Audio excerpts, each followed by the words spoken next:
Good morning, church. Our scripture today is Deuteronomy 23, verses 15 through 25. You shall not give up to his master a slave who has escaped from his master to you. He shall dwell with you in your midst, in the place that he shall choose from within one of your own towns, wherever it suits him. You shall not wrong him. None of the daughters of Israel shall be cult prostitute, and none of the sons of Israel shall be cult prostitute.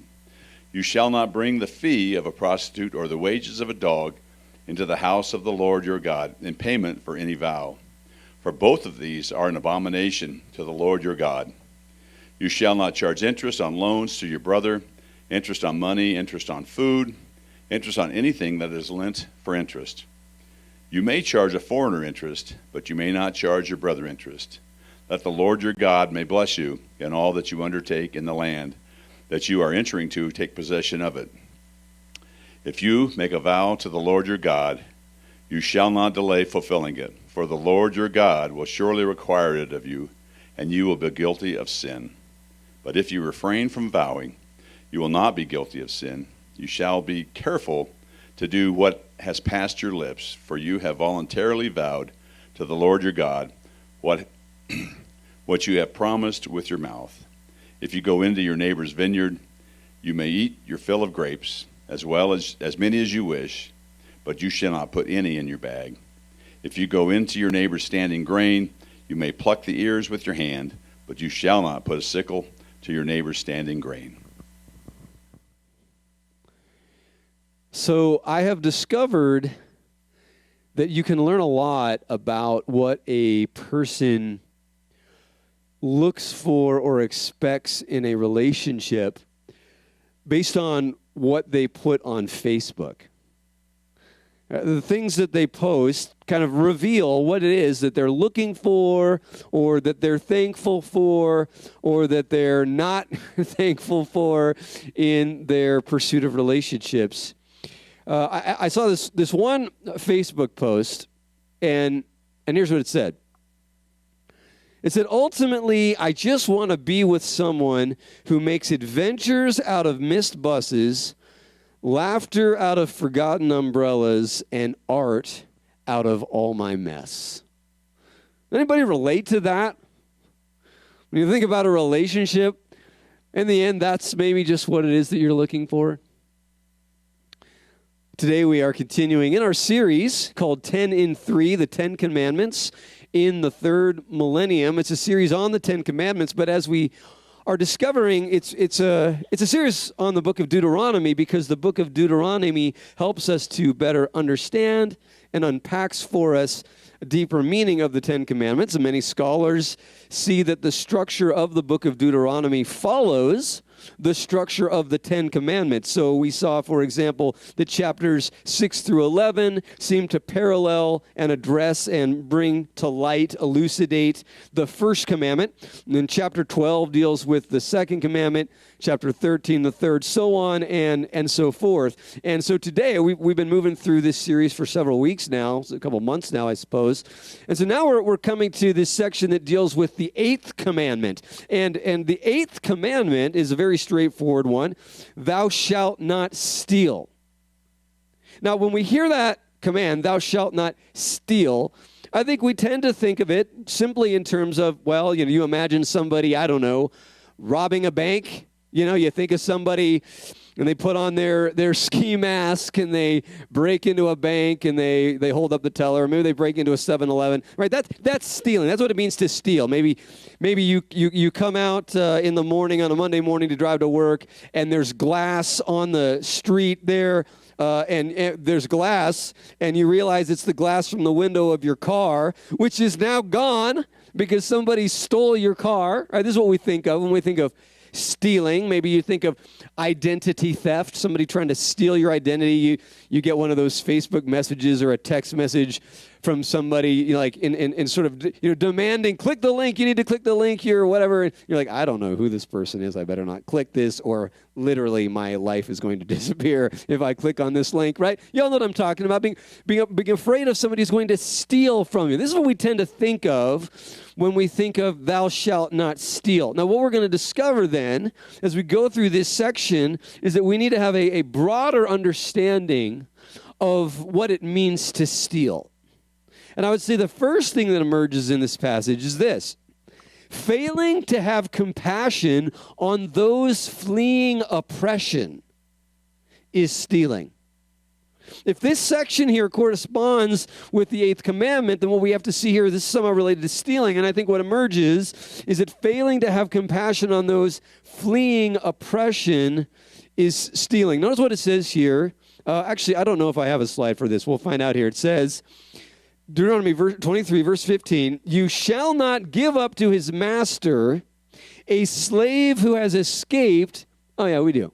No, we don't. Yeah, we do. Okay.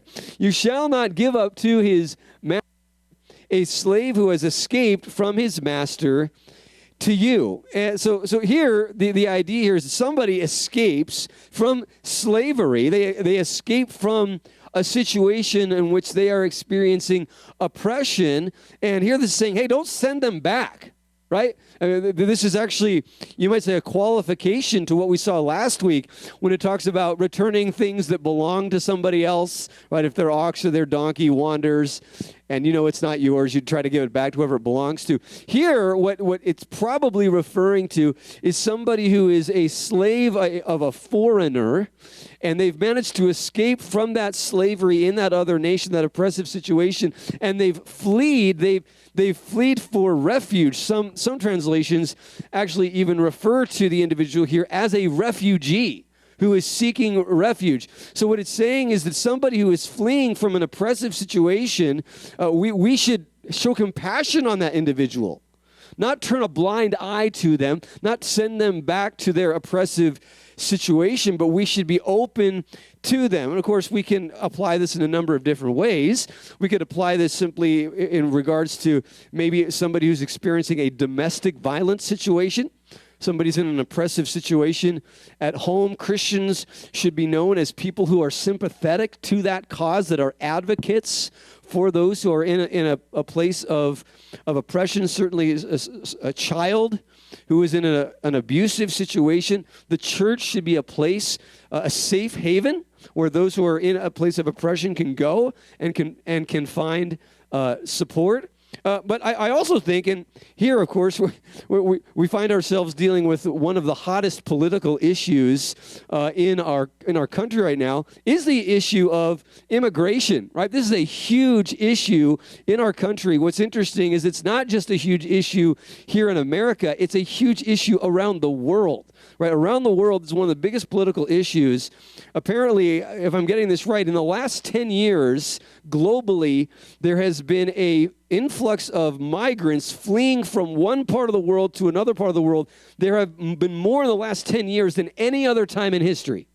So right now, here we go. The pastor's kids they're just crushing it here this morning. Are we going to have an all-out wrestling match right here in the church with my kids?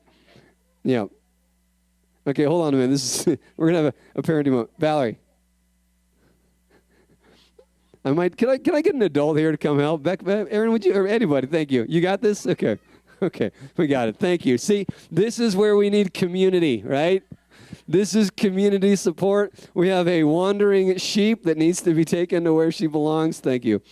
Anyway, so this issue of immigration is a hot issue, right? And so many nations are dealing with this issue. Yeah, thank you, Aaron. You can address the screaming in the hallway. Right, so this is a big political issue, and people disagree on how this should be handled, right? And I think that there's a lot of reasons why people have different opinions on how this should be viewed. I think everybody agrees that it's got to be handled in a systematic and an orderly way. Immigration has to be handled appropriately. And so we might disagree on how specifically that should be dealt with. We might disagree on who we think is better to oversee that, right? But the one thing we cannot disagree on is that we must have compassion on those who are fleeing oppression. That's something we cannot allow ourselves to be distracted from. We can't allow ourselves to give into maligning or slandering, right, unjustifiably, those who are fleeing from oppression, right? We can't disagree on that. And what's interesting is in the book of James, New Testament book of James, we find the brother of Jesus who writes this letter. We find him addressing this specific issue. We find James sort of channeling his inner Old Testament prophet. All of a sudden, James starts to sound like Jeremiah or Ezekiel or Micah, pronouncing woe, a woe of judgment. And I want to just read to you what James says. This is what he says. Come now, you rich, weep and howl for the miseries that are coming upon you. Your riches have rotted, and your garments are moth-eaten. Your gold and silver have corroded, and their corrosion will be evidence against you, and will eat your flesh like fire. You have laid up treasures in the last days. Behold, the wages of the laborers who mowed your fields, which you kept back by fraud, are crying out against you, and the cries of the harvesters have reached the ears of the Lord of hosts. You have lived on the earth in luxury and in self-indulgence. You have fattened your hearts in a day of slaughter. You have condemned and murdered the righteous person. He does not resist you. Right, we get this very strong woe of judgment. And now we got to understand, okay, well, what's going on? What is the historical context? What is it that leads James to say this? And what we discover is that this letter that he writes is written to Jewish Christians who have fled Jerusalem in the midst of persecution. We read about the persecution of Christian Jews in Jerusalem in the book of Acts. They're forced to flee and relocate to become immigrants scattered throughout the land of Palestine. And it seems like what happened is that many of them became workers in the fields for these large plantation owners, and they kind of got pulled into slave labor. And what you discover is that these people, they took advantage of them. They took advantage, they mistreated them, they maligned them, they slandered them, they took them to court and unjustly treated them. This is who James is writing to, and when he pronounces this woe, he's writing it as a message of encouragement to these people.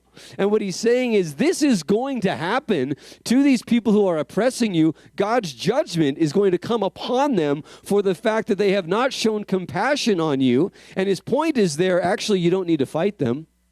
You don't need to resist them because God is going to bring judgment upon them. You see, this what he's saying is judgment is going to come upon those who have not had a heart of compassion on those fleeing some sort of oppression. So that's the one thing we can't do. We can't find ourselves maligning or slandering in any sort of fashion, giving into that, even if we may disagree on who is best to handle it or how it should be handled.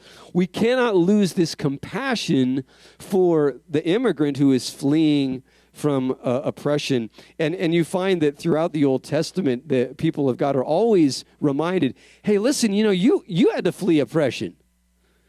First of all, you had to flee oppression. You fled from a famine. You had to flee that and relocate into Egypt. And then they enslaved you there, and then you had to flee from that. Remember that experience and bear that in mind as you see those in a similar situation. So we see this here. What does it mean to steal? Well, stealing isn't just robbing a bank. Stealing is failing to have compassion on those fleeing oppression. But we see that it goes farther in this passage as well. Here we are, Deuteronomy 23, 17 through 18. None of the daughters of Israel shall be a cult prostitute, and none of the sons of Israel shall be a cult prostitute. You shall not bring the fee of a prostitute or the wages of a dog into the house of the Lord your God in payment for any vow, for both of these are an abomination to the Lord your God. Okay, so now this is the point where I warned parents. Just want to let you know there's some sensitive issues here. The reality is, if your child starts reading the actual Bible, not just some kid's Bible, if they read an actual Bible, they're going to come across some of these things. And what we discover here is this issue of cult prostitution. And essentially what was going on is that in the ancient Near East, the people of Israel, they were surrounded by nations that worshipped many different gods.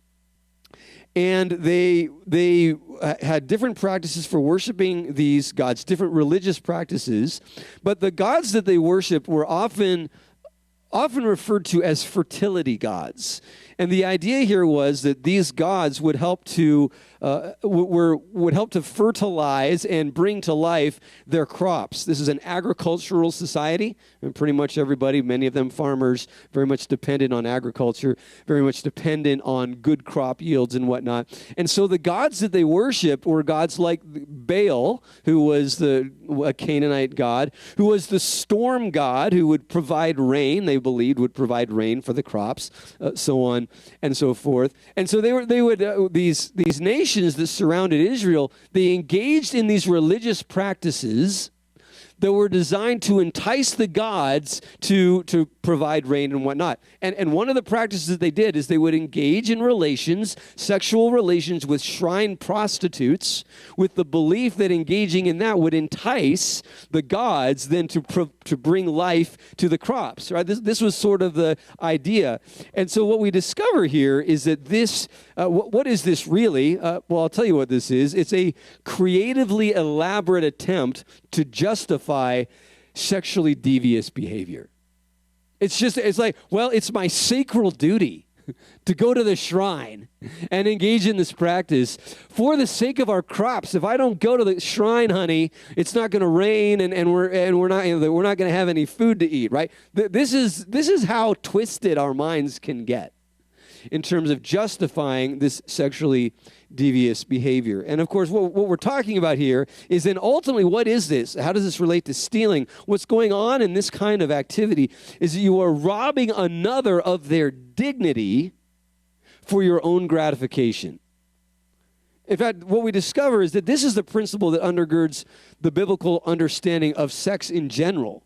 That, get this, any sort of sex outside of that committed relationship, that marital committed relationship, what's going on is that you are robbing that person of the dignity that they deserve for one's own gratification. Because what we discover is that in the Bible, sex is intimately connected with this whole idea of a lifelong commitment. That sex is designed to be, in a sense, the sort of sign that you are committed to that person for life. What we actually discover is that in ancient Jewish culture, sometimes they would have weddings, right? They have the wedding. And then as a part of the wedding, get this, after they would say their vows of commitment, there would be a tent at the wedding venue where, after they said their vows, they would go into the tent, they would consummate the marriage while the rest of the wedding party was still waiting outside, eating and drinking and whatnot. And then they would come out of the tent and they would all clap, and then the wedding sort of celebration would continue because it was seen as a part of and a sign of that commitment to one another. And of course, it makes sense because this act of union, of course, what is it designed to do? To bring forth life, the union, the unity, the coming together of a man and a woman in a human being, right, that comes from the two of them. So it's designed to be this act of commitment. So here's what we discover then. Sexual activity outside of marriage is theft because the act communicates a promise that is not at that point intended to be kept. It's an act that signifies I am committing myself to you.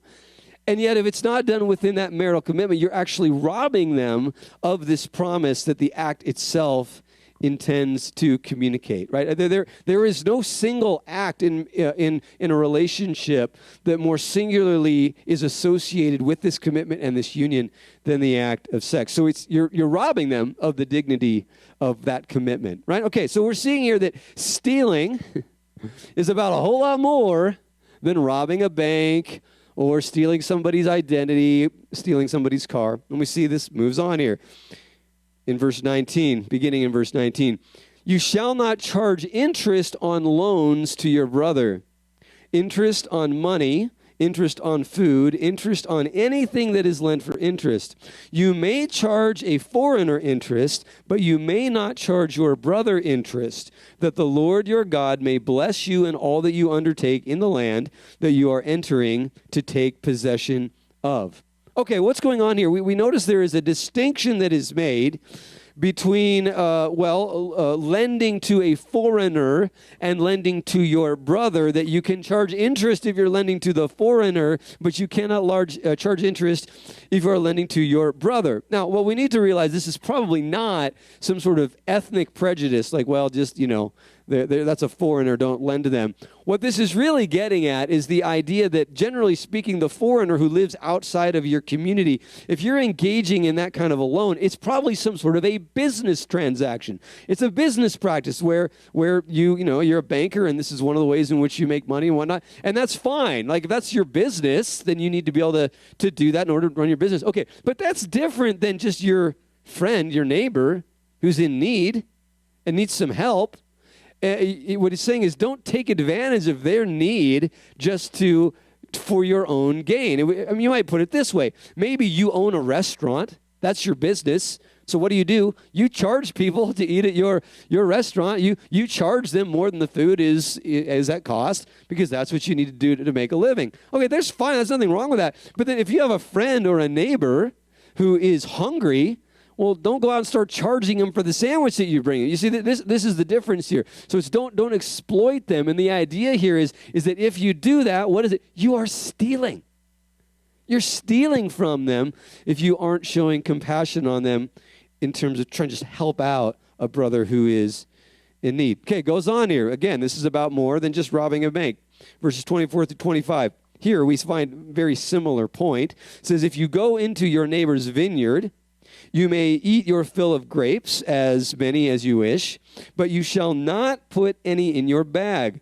If you go into the neighbor's standing grain, you may pluck the ears with your hand, but you shall not put a sickle to your neighbor's standing grain.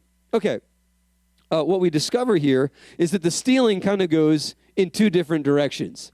On one hand, it's saying, look, if you're walking through somebody's field, and you don't show up, like with a backpack or a bunch of bags and like, hey, let's just pick as many grapes as we can, and we can take these home. Or, hey, maybe actually let's just get a U-Haul truck and we'll just drive in here. We'll fill the whole U-Haul up with grain and with grapes, and we'll have enough, food for the rest of the year. Okay, that is stealing. But what it's also saying is that if you're the owner of the land, owner of the fields, and somebody's just walking through and they're hungry, let them eat that food. Let them eat while they're walking through. And if you don't show compassion on them and allow them to eat from it, you are stealing.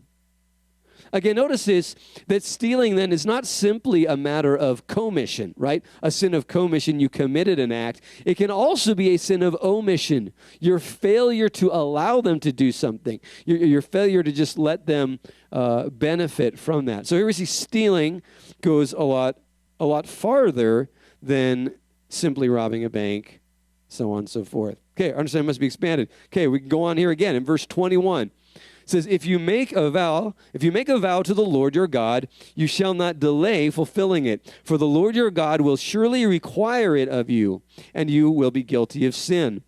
But if you refrain from vowing, you will not be guilty of sin. You shall be careful to do what has passed your lips, for you have voluntarily vowed to the Lord your God what you have promised with your mouth. Okay, all this really is talking about is making a promise, right? In this context, it's talking about making a promise to God. And so if you make a promise to God, then be faithful and, move in and do what you said you would do. Now, we can apply this not simply to our relationship with God, but in any sort of commitment that you make. We're going to see this next week. We'll look at this even more. No matter who you make a promise to, if you make a promise and then you renege on that promise, what this is suggesting is that in reneging on that promise, you are essentially stealing from them. Right? If you, I'll pick you up from the airport. Yeah, no problem. What time? Okay, I'll be there at, 6:30 in the morning. You got it. I'll be there, right? And your friend standing there, 6:30 in the morning, 6:35, 7, 8, 9, 10, 11, 12, and you never show up? What just happened? There's a sense in which you just stole from them.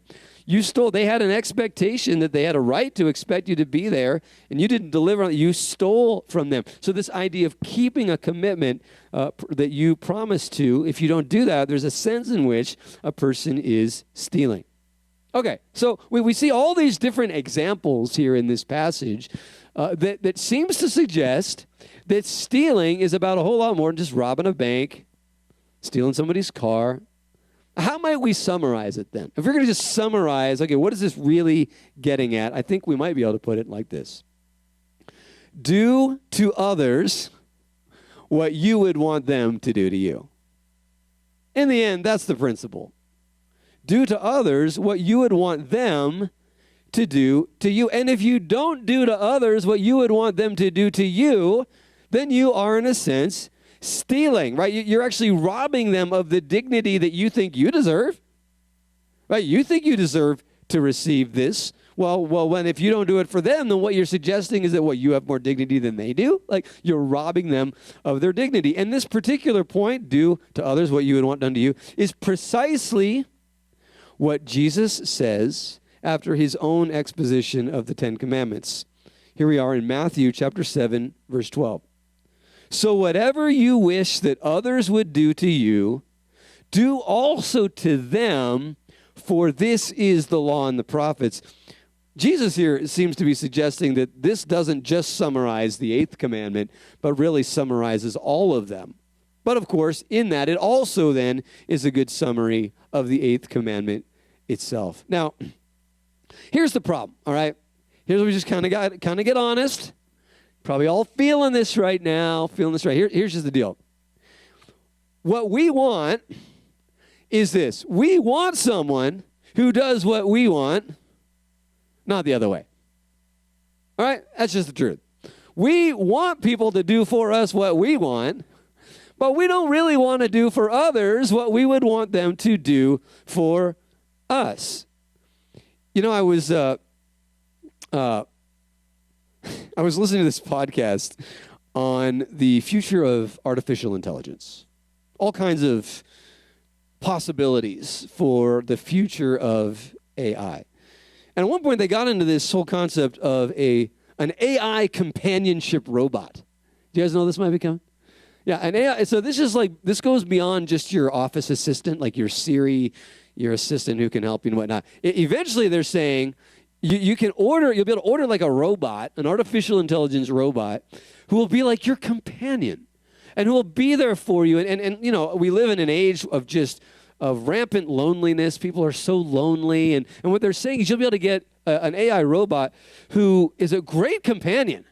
You know, like, is really good at listening, way better at listening to you than your husband is. Oh, my goodness, right? I mean, like this AI companionship robot will know, right, you know, when to do reflective listening and when to interject advice and counsel. And it'll even be programmed. Well, what kind of counsel? Okay, this is an evangelical Christian. This is the kind of counsel they want. And then, okay, this is a Buddhist. Okay, well, this is the kind of counsel they want. It'll be able to like process, well, what does this particular person want? And then not just will it be pre-programmed that way, but it'll learn. It'll listen to you. And it'll grow, and it'll get better and better and better and better at giving you exactly what you want. Isn't that unbelievable? AI companionship robot. I mean, loneliness will be done with in America. Friends, this is not a relationship. This is solipsism. This is selfishness. This is completely inward. This is all about what I get. Right? It's all about, I want a companionship robot that'll do whatever I want, will talk to me the way I want, and all this. You know, well, hey, I'm doing my part. Yeah, I mean, I plug it in at night, you know. I mean, I'm serving it. Did you see me plug it in, right? That's as far as you have to go in what you have to do. This is selfishness. This is not a relationship. I mentioned this Facebook post that I saw the other day. Someone longing for a particular type of relationship. This is what it said. Ultimately, I just want to be with someone who makes adventures out of missed buses, laughter out of forgotten umbrellas, and art out of all my mess. What's interesting is then I saw this post, and then everybody, lots of people comment on it, and some people said things like, "Oh boy, yeah, I hope you find someone like that," and "Boy, wouldn't that be great?" Or "Good luck with that." The cynic. Someone clearly has sort of a history there, a little bit edgy there. Yeah, good luck with that, right? But then I saw a few comments that said things like this: "Why don't you try to be that for somebody else? Why don't you be that? Instead of you always looking for somebody who's like that, why don't you be that person who makes adventures out of missed buses, laughter out of forgotten umbrellas? Why don't you be the person to make art out of somebody else's mess instead of simply expecting and hoping to find somebody that will do that for you?" And see, here's the irony. We hear that and we're like, oh my gosh. But here's the incredible thing about this. This is what leads to life. What leads to life is not finding that person that does that for you. What leads to life is you becoming the person who does that, opens up that possibility for somebody else. This is what Jesus is getting at in this idea of do unto others what you would want done unto you. Because then notice what he says right after this. This is what he says. Right after that, he says, "Enter by the narrow gate. For the gate is wide and the way is easy that leads to destruction, and those who enter by it are many." Right, here's what he's saying. See if I can do this.